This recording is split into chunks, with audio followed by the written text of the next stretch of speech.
Kami mulai berjalan membelah rimbunnya hutan pinus.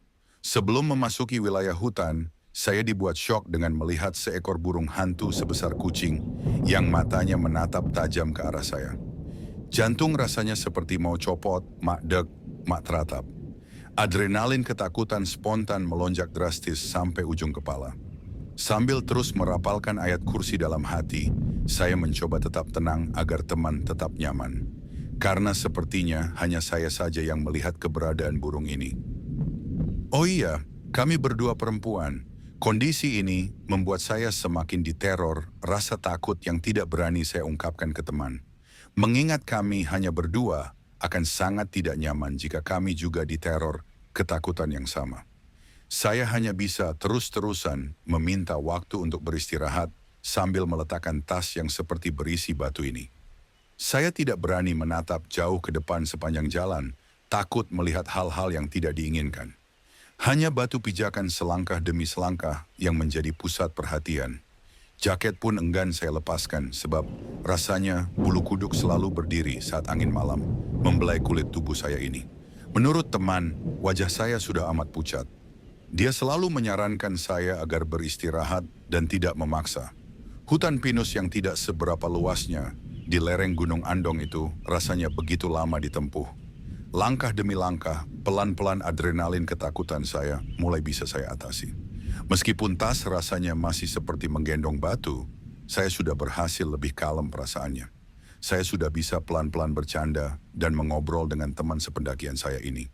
Setelah saya pikir semuanya sudah baik-baik, ternyata saya mendapatkan kejutan tambahan. Entah kuping ini error atau bagaimana, sayup-sayup terdengar suara perempuan tertawa.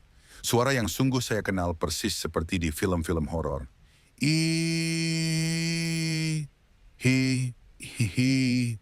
Suara melengking sialan itu tertangkap kuping saya, terdengar jauh.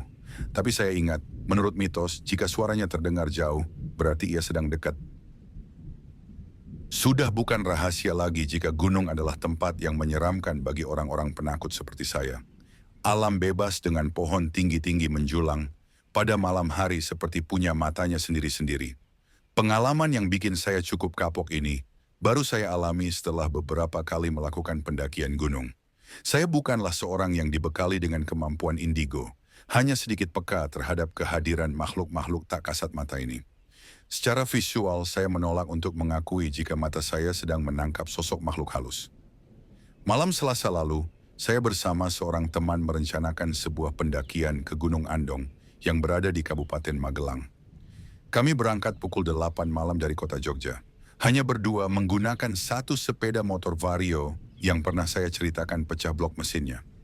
Saya sebenarnya tidak suka mendaki gunung malam hari, apalagi cuma berdua.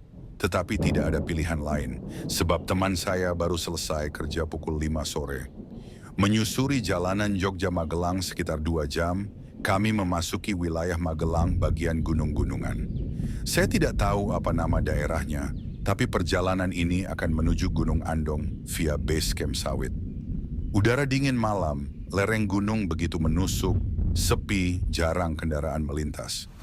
Rasanya hanya kami berdua saja yang melewati jalanan berkelok ini. Perasaan tidak nyaman sudah mulai mengisi benak. Saya penakut dan parnoan, jadi saya cepat-cepat gas motor agar segera sampai. Sekitar setengah 11 malam, kami sampai di base camp sawit. Gunung Andong yang pada normalnya sebelum pandemi, selalu ramai sampai parkiran penuh sesak. Malam itu lengang seperti desa wisata yang telah mati. Hanya ada satu rumah base camp yang masih buka melayani pendaki. Melihat dari jumlah motor yang terparkir, rasanya sedikit sekali, tidak lebih dari sekitar 10 motor yang saya asumsikan milik pendaki. Perjalanan ke atas benar-benar hanya kami berdua.